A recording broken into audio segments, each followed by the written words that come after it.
Infor Factory Track for CSI. Start indirect and end indirect. To start or stop indirect tasks, the shop floor start and end indirect forms are used. Indirect tasks do not involve the completion of operation quantities. Examples of indirect tasks are facility maintenance and meetings.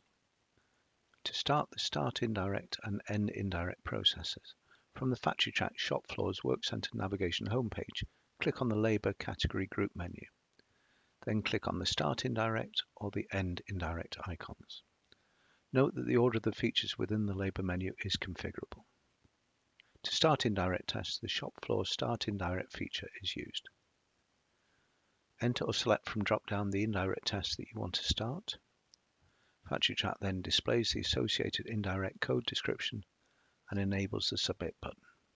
To start the selected task, push the green Submit button. To close the form without starting any task, select the Close button. To stop active indirect tasks, the shop floor End Indirect feature is used.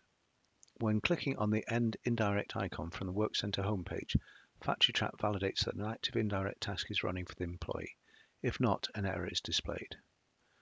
Factory Track then displays the following for the active indirect task: an indirect code, the indirect code description, and a Details tab that provides the start time and elapsed time for the active task.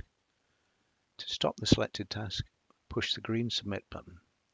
To close the form without stopping the task, select the Close button.